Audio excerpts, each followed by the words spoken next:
Hey. I hope everybody survived the holidays well. I was going to make a quick video the other day, but I kind of got in the middle of pulling all this down. That was the problem. I was trying to pull down the scaffolding. I am afraid to death that that snow coming off that roof is so heavy now that it will take down not only the scaffolding but the entire wall, because wet snow is not light, and when it comes down 40 feet of it all on one shot, it slides in a shot. This metal roofs are, well, they're known for that. They're a roof that just slides right off snow. It's great, except when it's wet and heavy. So anyhow, I started taking this off, and I you can see where the supports were. I started around the front the other day. Of course, there was snow on the ground. You can see just a little bit left. Last night, you couldn't see the ground yet here. It rained overnight, and the wind blew overnight, and it melted everything. But when I was caught in the front of the house, I couldn't move. I was stuck. So I only got about 2 pieces of scaffolding down, and I had to dig literally a path all the way in front, because even a little bit of snow retired wouldn't let it pull. I took a path, good, 50, 60 feet long, maybe longer, because I had to dig around the whole vehicle too, so maybe 100 feet in total, all the way out. That was great. So I dug myself out, went through the ditch, got it out the front. I came out here this morning. I thought I was going to move it in place, everything. I got into this, backed up into here. You can see I sank. I mean, over and over I sank. Oh my God, it's just, well, you can see the water. So, what do you do? All right. I got it pulled out. I have a plan B already, because I called the neighbor and said, hey, if I get stuck, you want to come over with your tractor? I said, I might not need you, but just in case. He said, sure, I'm around. So, all right. So I thought I'd go for it. What I did, you can see it's a quagmire, the entire driveway. Like I said, these are pretty deep ruts. I went high. You can see how high I was afraid of hitting the rear of the van almost, but I went real high. You can see my marks. My truck and tried to pull high where the dry ground was.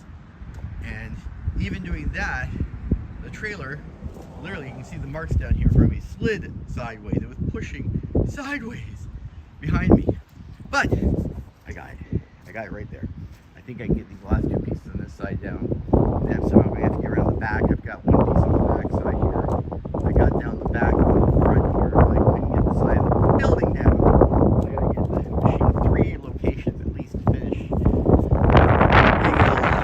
But, you know, with the roof done, trying to get the scaffolding down, I'm going to start thinking about the rest of the building. But, and snow's coming again, so I even want to, I've only got 2 nice days to get it all down. And there's a million screws holding this together. I literally have a bag of screws.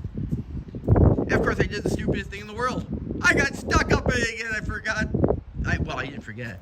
I had half a tank of fuel, a little over a half tank. I thought that'd be enough for a couple hours up there. And of course, the very last piece of pulling off, I got stuck. It ran out of gas. I had to call the neighbor. I feel so stupid. Yeah, it's about the 4th time I've done it. So I'm going to fill it up right now before I even start. I've had enough. But I thought I'd show you guys this wonderful bit of mud out here. This is just incredible. My poor little truck's just about on its last leg. I need to find another truck. Anybody comes up with another 4-wheel drive truck at a reasonable price, let me know, because this one's now on its last leg. But it's been a good, faithful truck. It's, what do you want, 38 years old, 39 in a couple weeks. It's been great. My $1,000 wreck. But I noticed that I think I've lost the low in the transmission now. So I've only got 4-wheel drive high. And I think, well, I can see one of the bushings gone on the front race arm. I'm not even sure how you do that without ripping the whole front suspension out. All the bolts are rusted over there. Maybe a break if I try doing that. But still holding together temporarily, and still towed this around the yard. So, but I think really time for a new truck. God. So I gotta start looking at this. They're expensive and they're hard to find, and I don't want a new one. I want an old one again that I can repair. So I just have to have a better shape.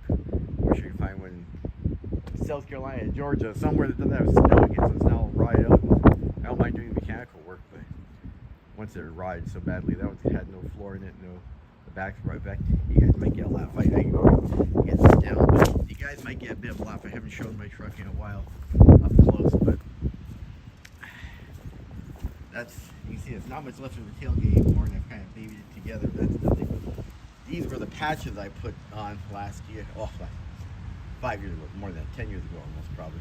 And the patches are now rusted through. It's rusting above the patches now. There's not much left to patch, and I can see the whole fender's kind of just barely there. And you know, the door I've patched so many times now is just peeling all off the Bondo I've shoved in it. And isn't that a great seat? And that's all fiberglass on the floor, but it's now the fiberglass, what's under the fiberglass is rotting through, and that you can kind of see the suspension under it. So it's, you know, nice. But you know, for $1,000, this has been good. It's worked.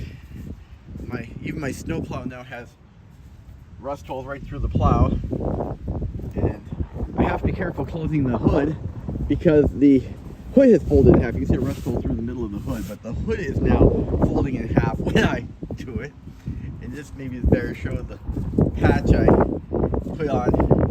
Maybe it was a long time ago. Maybe it's 10 years now that I've put the patch up, but the patch is now rotted away. So I think it's time for a truck. These are holding the tailgate, but you can see 500 pounds of sand back there and hold the back end down while I'm plowing. But, it's been a great truck. I love it. I wish I could buy a brand new version of it. I would. But that's been one of the best toys in the world. But I think it might be time to find another one. So if anybody hears of a decent buy out there, let me know. But otherwise, we're going to just keep on trucking. And I'm going to get going on this. Fill her up with gas. Make that mistake again.